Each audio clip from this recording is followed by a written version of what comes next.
Hello माया, आज कैसी हो? सिस्टर, मैं घर जाना चाहती हूँ। हाँ, ठीक होने के बाद घर तो जाना ही है माया। सिस्टर, मुझे अस्पताल में क्यों रखा है? मैं बाहर रहकर भी जी लूंगी। मैं अस्पताल में नहीं मरना चाहती। माया, तुम्हारा इलाज चल रहा है, हाँ? ठीक हो जाओगी, बस थोड़ा वक्त लगेगा। तब तक पिता का आना कम हो जाएगा। भैया भाभी तो भूले भटके ही आते हैं। वो भी ना होगा उनसे। और सुधांशु, मेरा मंगेतर, जो सिर्फ इतवार को आ पाता है, क्या वो आता रहेगा? आकृति एडवर्टाइजिंग प्रस्तुत करते हैं कहानियां जिंदगी से, प्रोड्यूस्ड बाय चमन गुप्ता। दोस्तों, आज की कहानी जो हम आपको सुनाने जा रहे हैं उसका शीर्षक है अपना कौन। लेखिका रंजना शर्मा। दोस्तों, जीवन के सफर में कभी कभी ऐसा मकाम भी आता है जब स्वयं को ही नहीं, अन्य लोगों को भी लगने लगता है अब सफर खत्म होने को है। किसी को अगर कोई गंभीर बीमारी हो जाए तो उसे ऐसा लगता है जैसे वो अब कुछ समय का ही मेहमान है। ऐसा सब सोचने लगते हैं। पहले कुछ सहानुभूति दिखाते हैं, फिर पलटने लगते हैं। किसी के जाने से पहले ही उसे विदा कर देते हैं। ऐसे ही वक्त में जो बीमार है वो महसूस करता है कि उसका अपना कौन है। दोस्तों, ऐसा ही हुआ माया के साथ। अच्छी भली थी, कुछ शारीरिक समस्या हुई तो टेस्ट करवाने पड़े और पता चला कि उसे कैंसर है।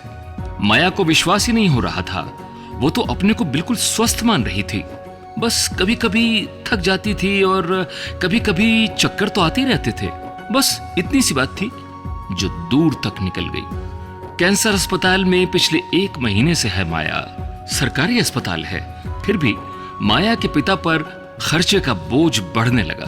कुछ समय पहले ही तो बेटी की मंगनी की थी। सोचा था अब जल्द ही बेटी अपने घर चली जाएगी तो वो भी चैन की सांस ले पाएंगे। पर हमेशा जैसा सोचो वैसा कहां होता है।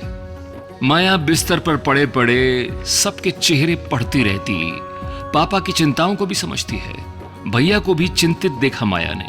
पर धीरे धीरे न जाने क्यों माया को एहसास हुआ कि पापा के अलावा सबकी चिंताएं सिर्फ दिखाने की हैं।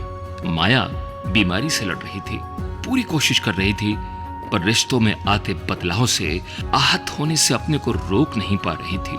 माया को अपनी एक नर्स बहुत अच्छी लगती थी, क्योंकि वो रुककर 2 बातें सुन भी लेती थी और पूछ भी लेती थी। नर्स का नाम था अनुजा। हेलो माया, आज कैसी हो? कमरे में घुसते ही अनुजा का पहला संवाद यही होता था, पर माया का जवाब हर रोज एक सा नहीं होता था। सिस्टर, मैं घर जाना चाहती हूँ। हाँ, ठीक होने के बाद घर तो जाना ही है माया। सिस्टर, मुझे अस्पताल में क्यों रखा है?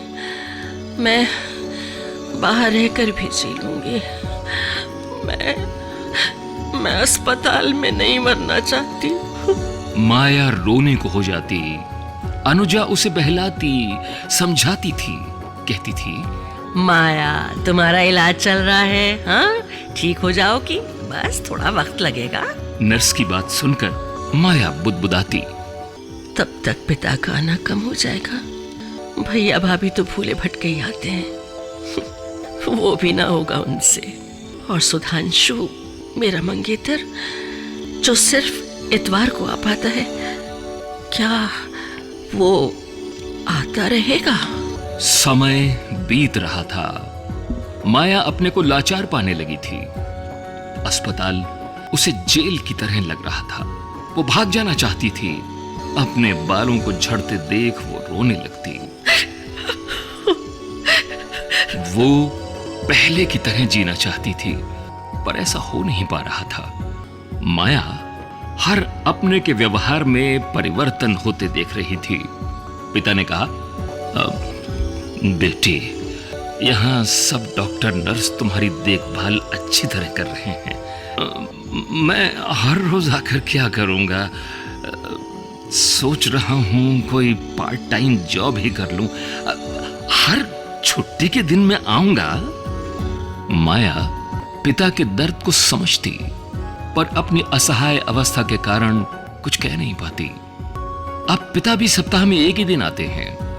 पिछली बार माया ने यूं ही पूछ लिया था, पापा, भैया भाभी कैसे हैं? ठीक हैं दोनों, व्यस्त रहते हैं। माया तक पिता का दर्द पहुंचता है। अचानक पिता एक प्रश्न करते हैं, बेटे, सुधांशु हर इतवार को आता है न तुमसे मिलने?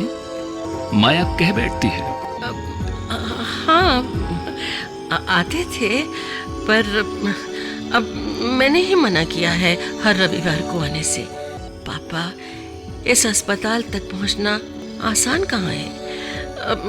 मेरा मतलब उनका घर बहुत दूर है ना, बहुत समय लगता है। इतना कहकर माया पानी पीने के बहाने दूसरी ओर मुंह फेर लेती है।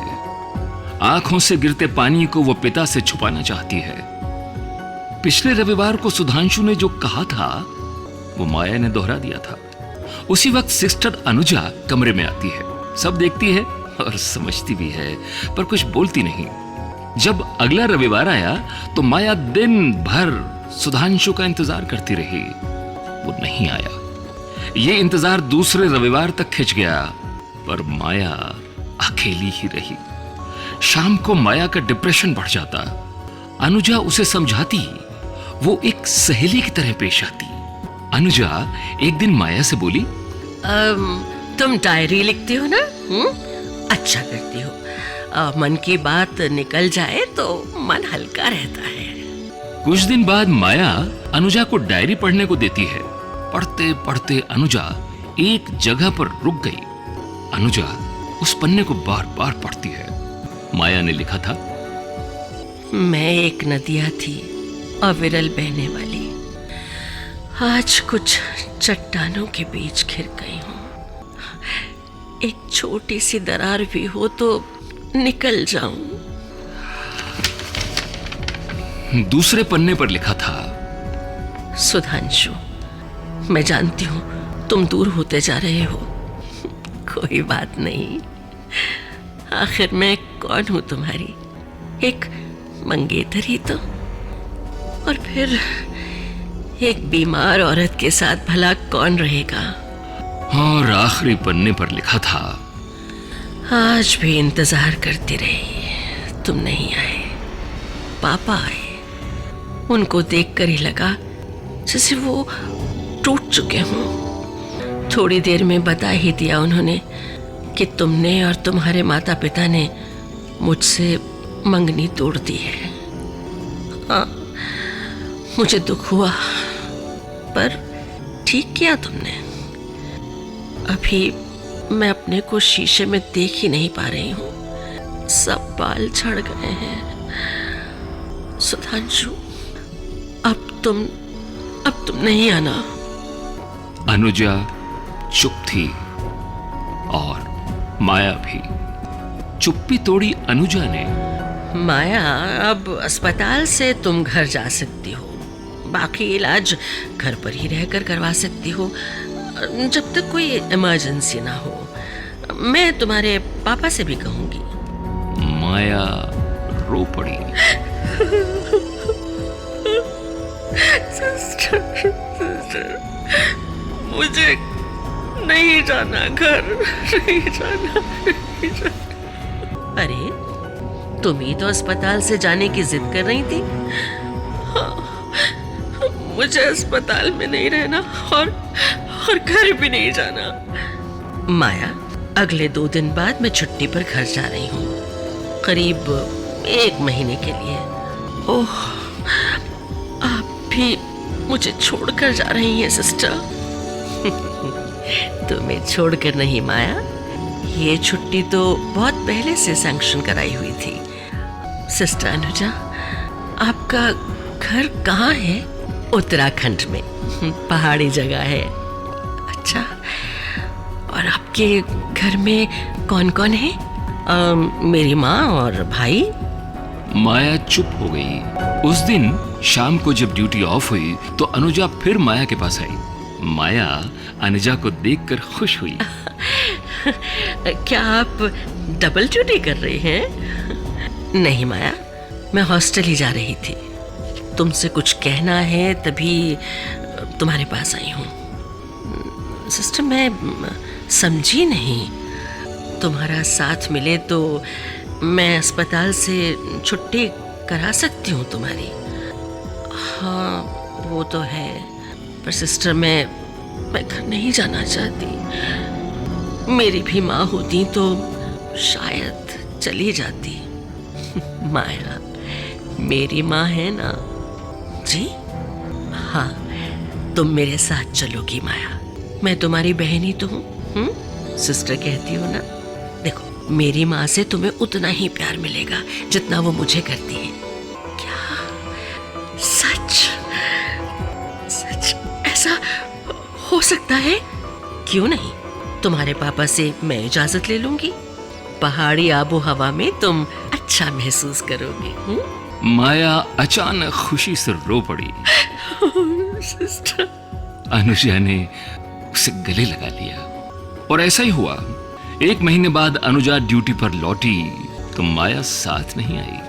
वो माया का पत्र लेकर आई थी जो उसके पापा के नाम था।